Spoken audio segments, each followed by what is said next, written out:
Hi everyone, ಎಲ್ಲರಿಗೂ ನಮಸ್ಕಾರ. ಹೇಗಿದ್ದೀರಾ ಎಲ್ಲರೂ? ಸೊ ಇವತ್ತು ನಾನು ಮನೆಯಲ್ಲಿ home made dry fruits kulfi ಮಾಡಬೇಕು ಅಂದ್ಕೊಂಡಿದ್ದೀನಿ. ಸೊ ಮಾಡ್ತಾಯಿದ್ದೀನಿ. ಅದಕ್ಕೋಸ್ಕರ ಹಾಲನ್ನು ಬಾಯ್ಲ್ ಮಾಡಲಿಕ್ಕೆ ಇಟ್ಟಿದ್ದೀನಿ. ಸೊ ಇದು ಹಾಲು ಚೆನ್ನಾಗಿ ಕಾಯಲಿ. ಇದಕ್ಕೆ ಸ್ವಲ್ಪ ಟೈಮ್ ಬೇಕು, ಯಾಕಂದರೆ ಹಾಲು ಗಟ್ಟಿತನ ಬರೋವರೆಗೂ ಒಂಚೂರು ಅದನ್ನು ನಾವು ಕಾಯಲಿಕ್ಕೆ ಇಡೋಣ. ಸೊ ಆಮೇಲೆ ಇದಕ್ಕೆ ಡ್ರೈ ಫ್ರೂಟ್ಸನ್ನು ನಾನು ಹಾಕ್ತಾಯಿದ್ದೀನಿ. ಡ್ರೈ ಫ್ರೂಟ್ಸಲ್ಲಿ ನಾನು ಬಾದಾಮಿ, ಗೋಡಂಬಿ, ಪಿಸ್ತಾ ಮೂರನ್ನು ತಗೊಂಡಿದ್ದೆ. ಸೊ ಇದನ್ನು ನಾನು ಗ್ರೈಂಡ್ ಮಾಡಿ ಇಟ್ಕೊಂಡಿದ್ದೆ ಮುಂಚೆನೇ. ಸೊ ಅದನ್ನೀಗ ಹಾಲಲ್ಲಿ ಹಾಕಿದ್ದೀನಿ.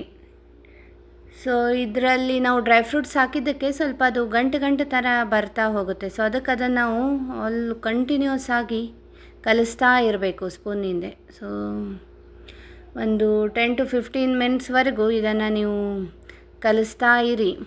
ಇದಕ್ಕೆ ಆ್ಯಕ್ಚುಲಿ ಹಾಕೋರು ಸಕ್ಕರೆನೂ ಹಾಕ್ತಾರೆ, ಬಟ್ ಸಕ್ಕರೆ ಅಷ್ಟು ಆರೋಗ್ಯಕ್ಕೆ ಒಳ್ಳೆಯದಲ್ಲ ಅಂತಾರೆ. ಸೊ ಅದಕ್ಕೆ ನಾನು ಸಕ್ಕರೆ ಹಾಕಲ್ಲ. ಇದಕ್ಕೆ ಈಗ ಬೆಲ್ಲ ಹಾಕ್ತೀನಿ. ಸೊ ಬೆಲ್ಲವನ್ನು ನಾನು ಚೆನ್ನಾಗಿ ಕುಟ್ಟಿ ಪುಡಿ ಮಾಡಿ ಇಟ್ಕೊಂಡಿದ್ದೆ. ಸೊ ಆ ಬೆಲ್ಲವನ್ನು ಅದು ಹಾಲಿಗೆ ಹಾಕ್ತಾಯಿದ್ದೀನಿ ಈಗ.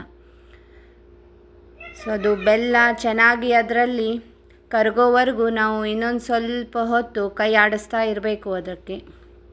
ಸೊ ಈಗ ನೀವು ನೋಡ್ತಾ ಇದ್ದೀರಾ, ಬೆಲ್ಲ ಅದರಲ್ಲಿ ಪೂರ್ತಿಯಾಗಿ ಕರಗಿ ಹೋಗಿದೆ. ಸೊ ಅದಕ್ಕೆ ಅದರ ಕಲರ್ ಕೂಡ ಸ್ವಲ್ಪ ಚೇಂಜ್ ಬರ್ತಾ ಇದೆ ಬೆಲ್ಲ ಹಾಕಿದ್ದಕ್ಕೆ. ಸೊ ಇದಕ್ಕೆ ಟೇಸ್ಟುಗೆ ನಾನು ಸ್ವಲ್ಪ ಏಲಕ್ಕಿ ಪುಡಿಯನ್ನು ಹಾಕ್ತಾಯಿದ್ದೀನಿ. ಸೊ ಏಲಕ್ಕಿ ಪುಡಿ ಹಾಕೋದ್ರಿಂದ ಇದು ತುಂಬ ಚೆನ್ನಾಗಿ ಫ್ಲೇವರ್ ಕೂಡ ಬರುತ್ತೆ. ಇದು ನೀವು ನೋಡ್ಬೋದು, ಒಂದು ಸ್ವಲ್ಪ ಗಟ್ಟಿ ಥರ ಆಗ್ತಾ ಹೋಗ್ತಾ ಇದೆ. ಸೊ ಇದನ್ನು ಇನ್ನೊಂದು 10 ಮಿನಿಟ್ಸ್ ನಾವು ಬಾಯ್ಲ್ ಮಾಡಲಿಕ್ಕೆ ಇಡೋಣ. ಇದು ಚೆನ್ನಾಗಿ ಸ್ವಲ್ಪ ಗಟ್ಟಿ ಆಗೋವರೆಗೂ ಇದನ್ನು ನಾವು ಬಾಯ್ಲ್ ಮಾಡೋಣ. ಇದು ಬಾಯ್ಲ್ ಮಾಡಿದ್ಮೇಲೆ ನಾವು ಗ್ಯಾಸ್ ಆಫ್ ಮಾಡಿಬಿಡೋಣ, ಯಾಕಂದರೆ ಡೈರೆಕ್ಟು ಇಷ್ಟು ಬಿಸಿ ಇದ್ದದನ್ನು ನಾವು ಫ್ರಿಜ್ಜಲ್ಲಿ ಇಡೋದು ಸರಿಯಲ್ಲ. ಸೊ ಇದನ್ನು ನಾನೀಗ ಆಫ್ ಮಾಡಿದ್ದೀನಿ. ಒಂದು ಬೌಲನ್ನು ತಗೊಂಡು ಅದರಲ್ಲಿ ಇದನ್ನು ನಾನು ಹಾಕೋತೀನಿ. ಕುಲ್ಫಿದು ಏನೂರು ಮಿಲ್ಕ್ ಶೇಕ್ ರೆಡಿ ಮಾಡಿ ಇಟ್ಕೊಂಡಿದ್ದೆ. ಇದನ್ನು ಒಂದು ಬೌಲಲ್ಲಿ ನಾನೀಗ ಹಾಕೋತೀನಿ. ಇದನ್ನು ಇಮ್ಮಿಡಿಯೇಟ್ ಅಂತೂ ಫ್ರಿಜ್ಜಲ್ಲಿ ಇಡೋದು ಬೇಡ. ಈಗ ಇದನ್ನು ನಾನು ಹಾಕ್ಕೊಂಡೀನಿ. ಸೊ ಇದ್ರ ಮೇಲೆ ಒಂದು ಸ್ವಲ್ಪ ಟೇಸ್ಟಿಗೆ ಡ್ರೈ ಫ್ರೂಟ್ಸನ್ನು ಹಾಕ್ತೀನಿ. ಇದನ್ನು ನಾವು ತಿನ್ನೋ ಮುಂದೆ ತುಂಬ ಟೇಸ್ಟ್ ಬರುತ್ತೆ. ಇದು ಬಾಯಲ್ಲಿ ಇದು ಕಾಳು ಥರ ಬರುತ್ತೆ. ಆವಾಗ ಇದು ತುಂಬ ಚೆನ್ನಾಗಿ ಅನಿಸುತ್ತೆ. ಸೊ ಇದನ್ನು ನಾನೀಗ ಕ್ಲೋಸ್ ಮಾಡಿದ್ದೀನಿ. ಇನ್ನೊಂದು ಸ್ವಲ್ಪ ಉಳಿದಿತ್ತು. ಸೊ ಅದನ್ನು ಇನ್ನೊಂದೆರಡು ಗ್ಲಾಸಲ್ಲಿ ನಾನು ಇದು ಹಾಕ್ತೀನಿ ಮಿಲ್ಕ್ ಶೇಕನ್ನು.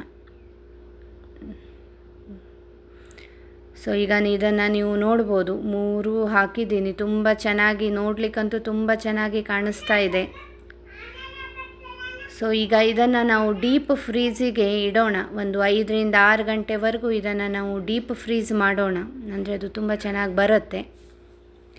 ಸೊ ಈಗ ಇದು ಡೀಪ್ ಫ್ರೀಝಿಂದ ಈಗ ನಾನು ಹೊರಗೆ ತೆಗ್ದಿದ್ದೀನಿ. ಇದು ನೋಡೋಣ ಹೇಗಾಗಿದೆ ಅಂತ. ಇದು ನಾನು 6 ಗಂಟೆ ಇಟ್ಟಿದ್ದೆ. ವಾವ್, ತುಂಬ ಚೆನ್ನಾಗಿ ಬಂದಿದೆ. ಇದು ಆ್ಯಕ್ಚುಲಿ ನಾನು ಫಸ್ಟ್ ಟೈಮ್ ಮಾಡಿದ್ದು.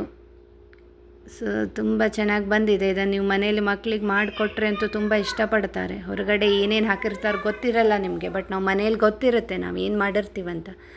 ಸೊ ಇದರಲ್ಲೂ ಇದು ಇನ್ನೂ ಆಗಿಲ್ಲ. ಇದು ಇನ್ನೂ ಆಗಬೇಕು. ಅದನ್ನು ನಾನು ತಿನ್ನಲಿಕ್ಕೆ ಕೊಟ್ಟಿದ್ದೆ ಮನೆಯಲ್ಲಿ. ತುಂಬ ಚೆನ್ನಾಗಾಗಿದೆ ಅಂತ ಹೇಳಿದ್ದಾರೆ. ನಾನು ತೊಗೊಂಡಿದ್ದೆ. ತುಂಬಾ ಟೇಸ್ಟ್ ಇದೆ. ನೀವು ಕೂಡ ಇದನ್ನು ಮನೆಯಲ್ಲಿ ಮಾಡ್ಬೋದು. ಪೂರ್ತಿ ಹೆಲ್ದಿ. ಇವನ್ ನಾವು ಸಕ್ಕರೆನೂ ಯೂಸ್ ಮಾಡಿಲ್ಲ. ಹಾಲು, ಬೆಲ್ಲ, ಡ್ರೈ ಫ್ರೂಟ್ಸ್ ಅಷ್ಟೇ ಇದೆ. ನೀವು ಮಾಡಿ ಮನೆಯಲ್ಲಿ, ತುಂಬಾ ಟೇಸ್ಟಿಯಾಗಿರುತ್ತೆ. ಈ ವಿಡಿಯೋ ನಿಮಗೆ ಇಷ್ಟ ಆಗಿದೆ ಅಂತ ಅನ್ಕೋತೀನಿ, ಯೂಸ್ಫುಲ್ ಆಗಿದೆ ಅನ್ಕೋತೀನಿ. ಮನೇಲಿ ನೀವು ಮಾಡಿ ನೋಡಿ. ಸೊ ಈ ವಿಡಿಯೋ ಇಷ್ಟ ಆದರೆ ಲೈಕ್ ಮಾಡಿ, ಶೇರ್ ಮಾಡಿ, ಸಬ್ಸ್ಕ್ರೈಬ್ ಮಾಡಿ.